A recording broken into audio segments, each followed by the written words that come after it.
बिस्मिल्लाहिर्रहमानिर्रहीम। अस्सलाम वालेकुम नादरीन, आप यूट्यूब चैनल देख रहे हैं। मैं इमरान खान हूँ। आप सबको जुम्मा मुबारक। नादरीन, इमरान खान साहब के खिलाड़ी पहुँच गए हैं कराची में, और कराची में सूरत हाल बिल्कुल मुख्तलिफ। एयरपोर्ट के ऊपर, एयरपोर्ट के बाहर, शारा फैसल पे, मज़ार कायद के नज़दीक बड़े शानदार मनाज़र हमने देखे। अच्छा, ये दौरे का आगाज़ होता है सुबह के वक्त। सुहेल आफरीदी की पहली फ़ोटो आती है, वो और उनके दो साथी मीना खान आफरीदी और शफ़ीउल्लाह जान, ये इकॉनमी क्लास में जहाज़ के अंदर बैठे हुए हैं। इससे पहले आपको किसी वज़ीर आला की ऐसी फ़ोटो नहीं दिखी होगी। वो कराची जा रहे हैं पॉलिटिकल मूवमेंट के लिए और इकॉनमी क्लास में बैठे हुए हैं। हाँ, एक सहूलत मिली वज़ीर आला को कि उनको खिड़की वाली सीट दे दी, यानी विंडो सीट उन्हें मिल गई, और दो साथी उनके साथ बैठे हुए थे। तो ये बड़ा पॉजिटिव एक जेस्चर है। आम आदमी को वज़ीर आला बनाएंगे तो वो आम आदमी की तरह दिखेगा भी। जब आप राजकुमारी को या राजकुमार को बनाएंगे तो वो राजकुमारी या राजकुमार उसी तरह ज़िंदगी गुजारेगा और उसी तरह उन सहूलतों का फ़ायदा उठाएगा जैसी उसको बचपन से आदत डाली गई है। अब ये गरीबों का बच्चा है, चप्पल पहन के बाज़ारों में चलने वाला और एक एक कदम करके आगे बढ़ने वाला, तो इसको हर चीज़ की कदर है। तो वो जनाब इकॉनमी क्लास में बैठा और बैठ के वहाँ से चला गया कराची। आप एक लम्हे के लिए सोचिए कि अगर राजकुमारी ने जाना होता या राजकुमार ने जाना होता तो उन्हें एयरफोर्स का तैयारा, खसूसी तैयारा उन्हें मिलता, चाहे वो अपने बच्चे की शादी के कार्ड बांटने के लिए क्यों ना जाए। ये तो एक नेशनल कॉज के लिए निकला है ना, ज़ाती काम भी नहीं है। एक नेशनल कॉज है, कौम को लेकर चलना है, एक तहरीक चलानी है, जाली हुकूमत को हटाना है और कौम के सबसे बड़े लीडर को बाहर निकालना है। ये तो नेशनल कॉज है। दूसरी तरफ अपने बच्चों की शादी के कार्ड बांटने हो तो उसके लिए भी आपको एक एयरफोर्स का नंबर 1 तैयारा मिल जाता है, जो खसूसी परवाज़ आपको मिलती है। आप इंजॉय करते हैं, जाते हैं, कार्ड लेकर जाके लोगों को मिलते हैं, बांटते हैं। एक एक हफ्ता ये तैयारे आपके लिए खड़े रहते हैं एयरपोर्टों के ऊपर। इनका किराया एयरपोर्टों का भी पड़ता रहता है, तैयारों का भी पड़ता रहता है, परवाही नहीं होती। तो राजकुमार और राजकुमारी से बहुत मुख्तलिफ दिखाई दिए सुहेल आफरीदी, क्योंकि ये गरीबों का राजकुमार है। ये गरीब आदमी का असासा है, गरीब आदमी की पहचान है, आम आदमी। तो ये एक बड़ा अच्छा जेस्चर था। उसके बाद जब ये वहाँ पहुँचे कराची में, तो जो दूसरी बड़ी इंपॉर्टेंट चीज़ हुई, बड़ी मज़ेदार, वो पाकिस्तान पीपल्स पार्टी का रवैया। सईद गनी साहब आए, ये पीपल्स पार्टी के सेनेटर। सईद गनी साहब आते हैं, आकर वो अजरक टोपी पहनाते हैं, सिंधी रवायत के मुताबिक वो इस्तकबाल करते हैं वज़ीर आला खैबर पख्तूनख्वा का। बहुत पॉजिटिव जेस्चर है। ये काम जो है, ये मशवरा दिया था बहुत सारे लोगों ने मरियम नवाज़ को कि आपको चाहिए आप सुबह नाश्ते पर बुला के मुलाकात करें, लेकिन उनके अंदर रऊनत है, फ़िरौनियत है। वो लोग ये बात में मानते नहीं हैं। उनको कोई पॉलिटिक्स का, जमहूरियत का, इन चीज़ों का इदराक नहीं है, क्योंकि जनरल जलानी के गमले में इनका बीज फेंका गया था और वहाँ से इनकी सियासी परवरिश हुई नवाज शरीफ की। नवाज शरीफ जर्नैलों के जूते साफ़ करते करते कई मरतबा इक़्तिदार में आए। हत्ता कि 2013 में जब उन्होंने हुकूमत ली, तब भी वो जर्नैलों के जूते साफ़ कर रहे थे। उससे पहले उन्होंने पीपल्स पार्टी के ख़िलाफ़ इस किस्म की कंपेन्स चलाई कि चार्टर ऑफ डेमोक्रेसी की धज्जियाँ उड़ा दी। फिर इक़्तिदार में आने के बाद जब नवाज शरीफ का मुश्किल वक़्त आया, साथ ही वो इनकलाबी बन गए और उनको बहुत सारे इनकलाबी मज़ीद मैसर आ गए। लेकिन जैसे ही मियाँ नवाज शरीफ साहब को दोबारा जूता मैसर आया तो उन्होंने फिर पॉलिश शुरू कर दी। तो ये ख़ानदान पहले दिन से इस बात पर कायल है कि हम ताजिर हैं, हमने फ़ौज का जूता पॉलिश करना है और उसके ज़रिए से हमने इक़्तिदार लेना है। ये पब्लिक में, जमहूरियत में, इक़्तिदार में, उसूलों में ये नहीं मानते। यही बात अचकज़ई साहब भी कह रहे हैं, मैं आगे चल के आपको बताता हूँ। तो सईद गनी ने इस्तकबाल किया और पीपल्स पार्टी ने ना एक तासुर बना दिया, और ये सब लोग सोशल मीडिया पे बात कर रहे हैं। तासुर ये बन रहा है कि जनाब, अगर पीपल्स पार्टी वहाँ सिंध के अंदर पीटीआई को रूम दे रही है और पीटीआई को जलसा भी करने दे रही है, रैली भी निकालने दे रही है, पॉलिटिकल एक्टिविटीज़ भी करने दे रही है, तो पंजाब में पीएमएलएन ने क्यों रोका? फिर देखे ना, एस्टेब्लिशमेंट या आसिम मुनीर की ताकत सिर्फ पंजाब तक तो महदूद नहीं है ना। वो ताकत तो खैबर पख्तूनख्वा में भी है, सिंध में भी है, पंजाब में भी है, बलूचिस्तान में भी है, हर जगह पे है। ये सवाल अब उठाया जा रहा है बड़ी चालाकी से, चाहे ये एस्टेब्लिशमेंट ने किया है, चाहे ये पीपल्स पार्टी ने किया है। पंजाब में जितना गंद मारा गया वो सारा उन्होंने सियासतदानों के खाते में डाल दिया उठा के। मैं अभी कुछ चीज़ें आपके सामने रखूंगा, इससे आपको आइडिया हो जाएगा कि ये सारा इतना सिंपल नहीं है जितना दिखाई दे रहा है। पीपल्स पार्टी का एक बड़ा सियासी तौर पे बड़ा समझदारी का मूव है। उनकी इससे इज्जत बच गई है। वो अगर ज़ोर ज़बरदस्ती करते, डंडा भी चलाते तो कराची के अंदर हालात ख़राब होते, लोग और ज़्यादा रिएक्ट करते और बिलाखिर लोग निकल आते। और जब लोग निकल आते तो इनको शर्मिंदगी हो जाती, सुबकी हो जाती। तो कराची में कंट्रोल करना भी उतना आसान नहीं है, हालात बहुत ख़राब हो जाते। तो उन्होंने एक स्ट्रेटजी डिफरेंट दी। इस स्ट्रेटजी से 2-3 चीज़ें उन्होंने अचीव की। नंबर 1, वो ये साबित करना चाह रहे हैं कि हम बहुत जमहूरी हैं, जो वो बिल्कुल नहीं है। क्योंकि बिलावल ने अपने मुंह से कहा था ब्रूट मेजॉरिटी, अपने मुंह से कहा था डंडे वाली जमहूरियत। ये बातें हमने बिलावल के मुंह से सुनी है।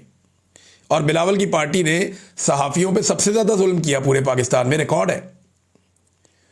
बिलावल की जमात ने हर वो काम किया जो एस्टेब्लिशमेंट कर रही थी, उसका साथ दिया। मिसाल के तौर पे इलेक्शन चोरी, बिलावल साथ शामिल था, जरदारी शामिल थे।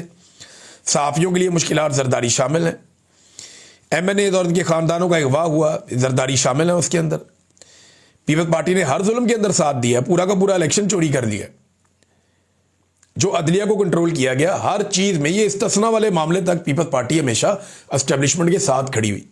अभी थोड़े दिन पहले बिलावल ने और जरदारी ने, दोनों ने मिलकर, बाप बेटे ने, आसिम मुनीर साहब की गेम उठाई है बहुत ज़्यादा बेनज़ीर की बरसी पे।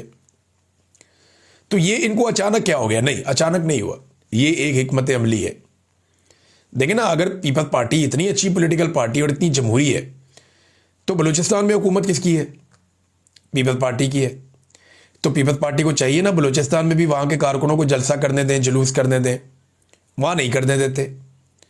वहाँ पे जो रहनुमा हैं या कारकुन हैं, उनके नाम 4th शेड्यूल के अंदर डाले जा रहे हैं। वहाँ PTI को दीवार के अंदर चुना जा रहा है, उनके लिए मुश्किलात पैदा की जा रही हैं। बलूचिस्तान में बिल्कुल मौका नहीं दे रहे।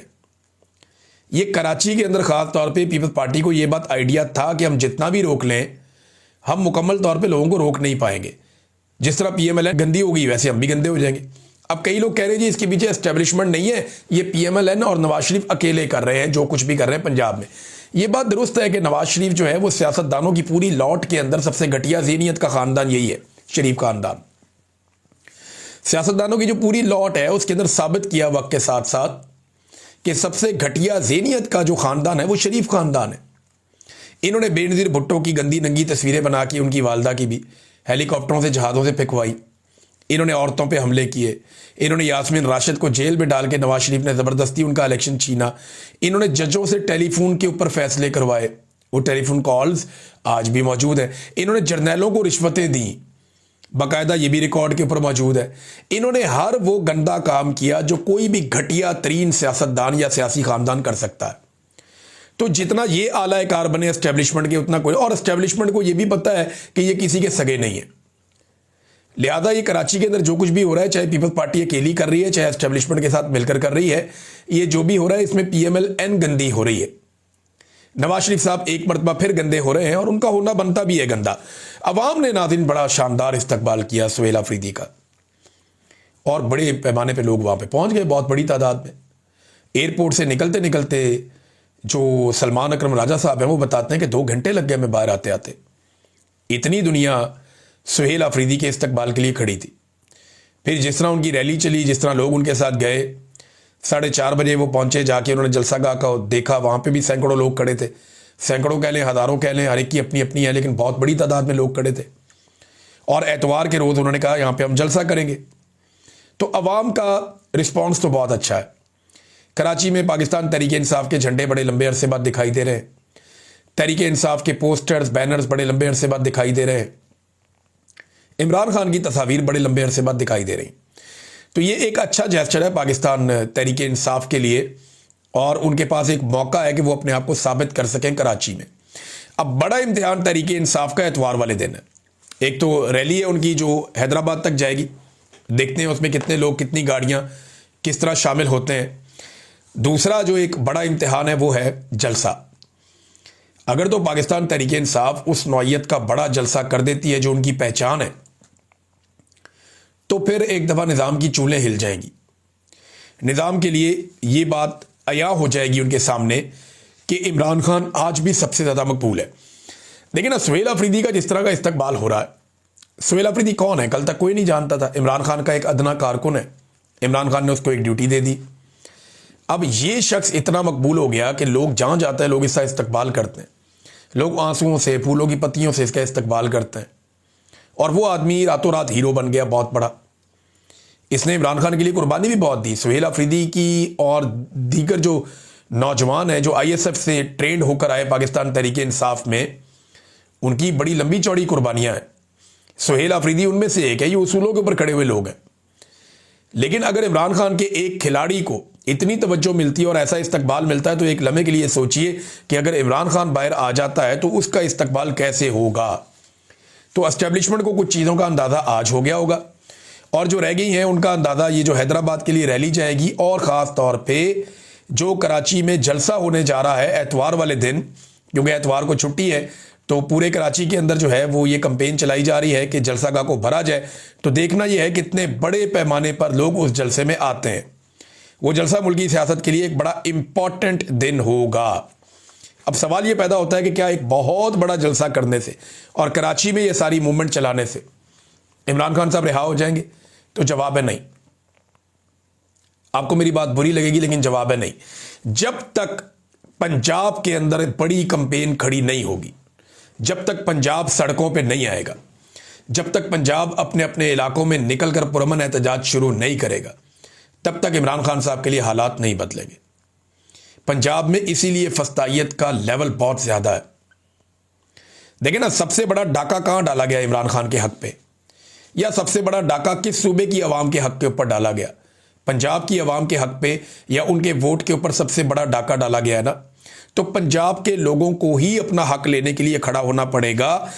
कराची मिनी पाकिस्तान है बेशक, कराची से एक मोमेंटम जरूर बनेगा, कराची से एक बहुत बड़ा मैसेज जाएगा, एक बहुत बड़ा पैगाम जाएगा पूरे पाकिस्तान को।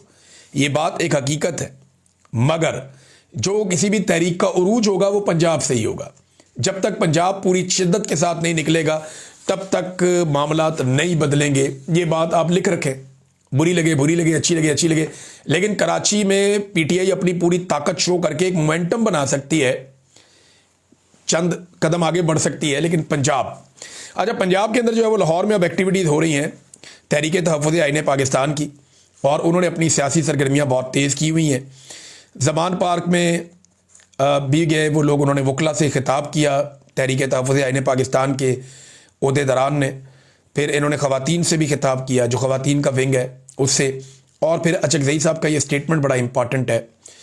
महमूद अचकज़ई साहब ने नवाज शरीफ साहब को मुखातिब करते हुए बड़ा क्लियरली कहा, नवाज शरीफ समेत जो भी लाहौर के रहने वाले, आपकी बीवी, बेटी और बहू जानती है कि आप गलत इलेक्शन जीते हैं, घर में कैसे घुसते हैं, अपनी बच्चियों से शर्माते भी नहीं, बच्चे भी आपके ऊपर हंसते होंगे, ये क्या हो रहा है। महमूद खान अचकज़ई ने नवाज शरीफ साहब को बहुत गैरत दिलाने की कोशिश की। उन्होंने कहा कि नवाज शरीफ साहब, आप जानते हुए भी गलत कर रहे हैं, और नवाज शरीफ साहब मेरे दोस्त हैं, लेकिन आप जानते हुए भी गलत कर रहे हैं। आप घर में अपनी बीबी जान, बेटी जान और बच्चों का कैसे सामना करते हैं? आप जानते हैं कि आप इलेक्शन हारे हुए हैं।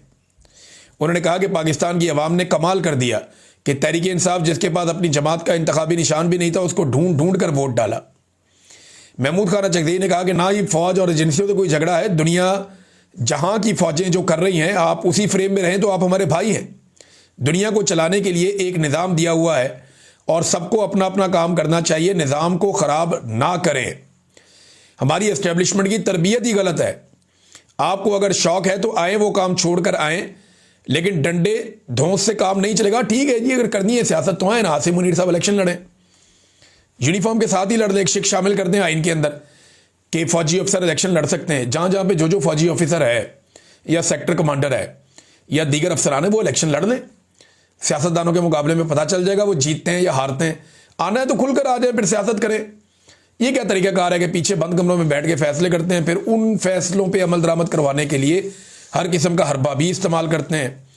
तो अचकज़ई साहब ने नवाज शरीफ साहब को गैरत दिलाने की या शर्म दिलाने की एक नाकाम कोशिश की है।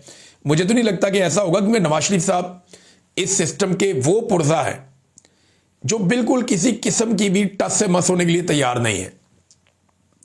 देखिए ना, पीपल्स पार्टी को समझ आ गई कि इज्जत बचाओ जनाब अपनी, हालांकि उन्होंने भी बहुत गंद मारा है। लेकिन नवाज शरीफ साहब को यह कि इज्जत छोड़ो, दफा करो, लानत भेजो, पैसे बचने चाहिए और इक़्तिदार बचना चाहिए। यही काम नवाज शरीफ साहब आज भी कर रहे हैं। और हमेशा जब भी नवाज शरीफ साहब को अपने पैसों और अपनी सियासत में से किसी एक चीज़ को चुनना पड़ा, उन्होंने हमेशा अपने पैसों को चुना।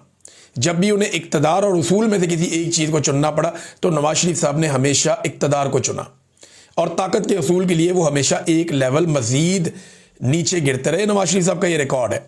नाज़रीन, अलीमा खानम ने कुछ बयानात दिए हैं, तो वो अदालत में पेश हुई, उनके भी केसेस वगैरह चल रहे हैं। तो अलीमा खानम ने कहा कि इमरान खान कैद तन्हाई में है, हमें नहीं मालूम कि वो किस हाल में है। साथ ही उन्होंने ये कहा कि ये रावलपिंडी की इंसदाद दहशतगर्दी की अदालत में गई थी। वहाँ उन्होंने कहा कि हुकूमत जो है वो अदालती अहकामात को मानने के लिए तैयार नहीं है।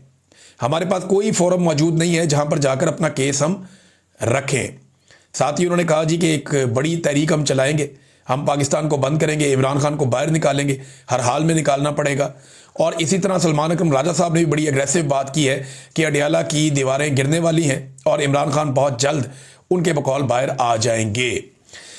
अलीमा खानम ने कहा कि जनरेशन जी और जनरेशन अल्फा की जिम्मेदारी है कि निकलें, क्योंकि हमने अपना मुल्क बचाना है।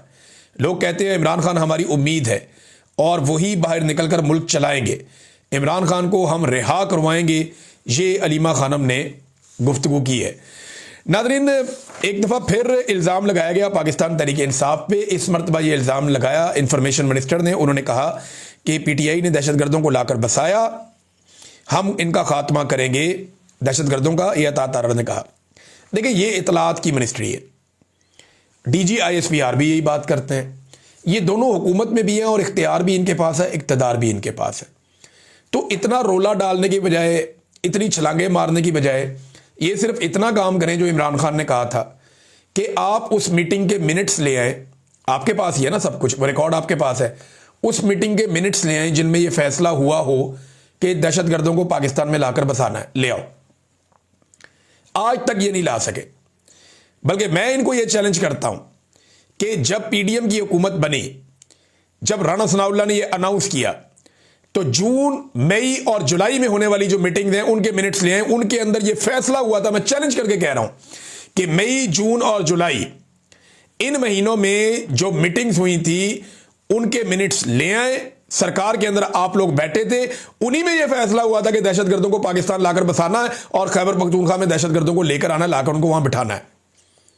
और यह जनरल बाजवा, जनरल नदीम अंजुम और जनरल फैज हमीद, ये इनका एक प्रोग्राम था पूरा। फैज हमीद जो है वो कोर कमांडर था खैबर पख्तूनख्वा का, जनरल बाजवा आर्मी चीफ था, general Nadeem Anjum DG ISI था। ये लोग दहशतगर्दों को लेकर आए PMLN और पीपल्स पार्टी और फजलुर रहमान के साथ मिलकर, और इनको लाकर बसाया। और अब पूरे खैबर पख्तूनख्वा के अंदर नहीं, पूरे पाकिस्तान के अंदर दहशतगर्दी के खतरात बढ़ते जा रहे हैं। ये इन्होंने किया पाकिस्तान के साथ। ये कभी भी उन मीटिंग्स के मिनट्स नहीं लेकर आएंगे, उनका अंदर का रिकॉर्ड कभी निकाल के सामने नहीं रखेंगे कि यह फैसला किसने किया। इमरान खान ने कई दफा चैलेंज किया है, लेकिन ये इस तरफ आते ही नहीं। नादरीन, इस्लामाबाद के दरख्त काटने पे इनकी तवज्जो थी। कुछ रिपोर्ट्स के मुताबिक 30,000 और कुछ रिपोर्ट्स के मुताबिक 40,000 बड़े दरख्त जिनकी उम्रें 20 साल, 40 साल, 70 साल, 60 साल, इतने बड़े बड़े दरख्त इन्होंने काट दिए। तो 30 से 40,000 दरख्त काट के इस्लामाबाद को इन्होंने कर दिया गंजा। जब रोला पड़ा, जब इनके अपने लोगों ने, सहाफियों ने शोर मचाया कि ये तुम क्या कर रहे हो, और ये फायदा किसको दिया? प्राइवेट सोसाइटियों को फायदा दिया। जो प्राइवेट सोसाइटी होती है उनको फायदा दे दिया, उनको रास्ते भी दे दिए, फायदा भी दे दिया। DHA का भी मुबैना तौर पे बहुत फायदा हुआ। डिफेंस हाउसिंग अथॉरिटी, जो फौज के जेर निगरानी एक रियल स्टेट का कारोबार करते हैं, उनको भी फायदा दे दिया। अब सरमायादारों की जेबें इन्होंने भर दी। अब लोगों को दिखावे के लिए इन्होंने दिहाड़ीदार मजदूरी इकट्ठे किए और 18,000 पौधे लगा दिए मुबैना तौर पे। 18,000 गिने तो किसी ने नहीं, लेकिन जाड़े के मौसम में कौन पौधे लगाता है यार? बेवकूफ हो, आपके सर पे सींग है, रोटी को चोची कहते हैं हम लोग। जाड़े के मौसम के अंदर इतनी सर्दी में कोहरा पड़ रहा है, आप उठा के वहां छोटी छोटी पनीरियां लगा रहे हैं कि जनाब इससे ये पौधे बड़े हो जाएंगे, और 10% भी नहीं बचेंगे। मुझे 10 साल हो गए शजरकारी करते हुए, 10 साल से मैं पौधे लगा रहा हूं। हम फरवरी के महीने में 15 फरवरी के बाद शुरू कर सकते हैं। आप जनवरी के महीने के पहले हफ्ते में पौधे लगा रहे हैं, पहले दूसरे हफ्ते में, और भाई यहां पे कोहरा पड़ेगा, ये पौधे बचेंगे ही नहीं। ये पैसे भी ज़ाया हो जाएंगे, मजदूरी भी ज़ाया हो जाएगी। सिर्फ तनकीद से बचने के लिए ये इन्होंने काम किया है। तो गलत काम करते क्यों हैं जब उसका बोझ बाद में नहीं उठा सकते? नादरीन, ये एक इशू जो है वो लगातार चल रहा है ईमान मदारी साहबा और हादी अली चट्टा साहब का। इनके ऊपर इल्ज़ाम है कि इन्होंने कुछ ट्वीट्स किए हैं जो रियासत मुखालिफ हैं। अब DGISPR ने अदालती फैसला होने से पहले ही अपना फैसला सुना दिया। अब अगर अदालत इनके खिलाफ फैसला करती है तो इसका मतलब है DGISPR नेशनल मीडिया पे बैठ के, इंटरनेशनल मीडिया पे बैठ के इनके खिलाफ पहले ही फैसला दे चुके हैं और वो ये करार दे चुके हैं कि ये एजेंट हैं, ये गद्दार हैं, ये गलत लोग हैं, ये पाकिस्तान के खिलाफ हैं, पाकिस्तानी मफाद के खिलाफ हैं। तो जब DGISPR जैसा बड़ा आदमी जिसके कंट्रोल में आज पाकिस्तान है, कंट्रोल में तो देखें ना, इन्हीं के कंट्रोल में है ना, आसिम मुनीर साहब पाकिस्तान को कंट्रोल कर रहे हैं, तो DGISPR उनके साथ काम कर रहे हैं। तो जिनके कंट्रोल में पाकिस्तान है, जब वो ये बात कर देंगे तो एक जज की क्या औकात है कि उनके खिलाफ जाके फैसला दे दे? ये नहीं होना। और यही जो एक प्रॉब्लम है और यही एक जो मसला है वो दोनों मियाँ बीवी उठा रहे हैं। वो ये कह रहे हैं कि अब हमें इस बात का अंदेशा है कि इसके बाद हमारे साथ इंसाफ नहीं होगा। जो DGISPR ने नेशनल टेलीविजन के ऊपर बैठ के सारे सहाफ़ियों के सामने हमारे खिलाफ फैसला सुना दिया। ये बात ईमान मदारी साहबा भी कह रही है, हादी अली चट्टा साहब भी कह रहे हैं। अब तक के लिए इतना ही। अपना ख्याल रखिएगा, अपने इस चैनल का भी। अल्लाह हाफ़िज़।